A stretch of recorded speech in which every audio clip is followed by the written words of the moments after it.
ഇതിനകത്ത് ഏറ്റവും പ്രധാനമായിട്ട് ഞാൻ നേരത്തെ സൂചിപ്പിച്ചതുപോലെ ഒരു ഓറിയന്റേഷൻ പുതിയ തലമുറയിൽപ്പെട്ട ആളുകൾ കൊടുക്കുക എന്നുള്ളതാണ്. ശരിയായിട്ടുള്ള ചരിത്രം അത് ഞാനിപ്പോൾ കേരള സർക്കാർ എടുത്തുള്ള ഒരു തീരുമാനം നല്ല തീരുമാനമാണ്. പൊതുവിദ്യാഭ്യാസ വകുപ്പ് അത്തരത്തിലൊരു തീരുമാനം എടുത്തിരിക്കുന്നത് ചരിത്രത്തിൻ്റെ ഭാഗമായി, ചരിത്രം പഠിപ്പിക്കുന്നതിൻ്റെ ഭാഗമായി എന്താണ് യഥാർത്ഥത്തിലുള്ള ചരിത്രം അതിനെ ഇങ്ങനെ ഡീവിയേറ്റ് ചെയ്യാൻ കൊണ്ടുപോയി പലരും ശ്രമിച്ചുകൊണ്ടിരിക്കുന്നു. അതിനുള്ള ശരിയായിട്ടുള്ള ചരിത്രം ആളുകൾ കൊടുക്കുക എന്നുള്ളതാണ്. ഒപ്പം ഇത്തരത്തിലുള്ള ചർച്ചകൾ അതിനൊരു സഹായകമാണ്. കാരണം ഇപ്പോൾ നമ്മൾ ഈ ചർച്ച നടത്തി കഴിഞ്ഞപ്പോൾ തന്നെ കേട്ടുകൊണ്ടിരിക്കുന്ന ആളുകൾക്ക് കൃത്യമായി ബോധ്യപ്പെട്ടിട്ടുണ്ടാവും ഇതിലാണ് ശരിയെന്നുള്ളത്. അപ്പോൾ അങ്ങനെയുള്ള കാര്യങ്ങൾ നമ്മൾ ചെയ്തു കൊടുക്കുക. നിങ്ങളെപ്പോലുള്ള മാധ്യമങ്ങൾ കൂടുതൽ ഇങ്ങനെയുള്ള കാര്യങ്ങൾ വരുമ്പോൾ ജനങ്ങളെ ശരിയായിട്ടുള്ള കാര്യങ്ങൾ ബോധ്യപ്പെടുത്തി കൊടുക്കുക എന്നുള്ളതാണ് ഇതിനകത്ത് ആകപ്പെട്ട പരിഹാരം. ഞാൻ പറഞ്ഞതുപോലെ ശരിയായ ചരിത്രം പഠിച്ചാൽ തന്നെ ഈ പ്രശ്നം മനസ്സിലാക്കാനായിട്ട് ആളുകൾക്ക് സാധിക്കും. ഒരു കാര്യം കൂടി ഞാൻ ആവർത്തിക്കാൻ ആഗ്രഹിക്കുന്നു.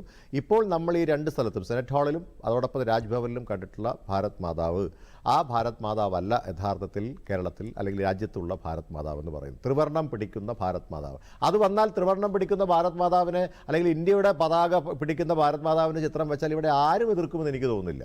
പ്രശ്നം RSSന്റെ ആ കാവ്യക്കൂടി തന്നെയാണ്. അത് മന്ദു പറഞ്ഞു, അവരവരുടെ ശാഖയിൽ ഉപയോഗിക്കുന്ന ധ്വജം ഭാരത് മാതാവിൻ്റെ കയ്യിൽ കൊടുത്തിട്ട് എല്ലാവരും അത് ആരാധിക്കണമെന്ന് പറഞ്ഞാൽ കേരളത്തിലോ ഇന്ത്യയിലോ അത് സാധിക്കുന്ന കാര്യമല്ല.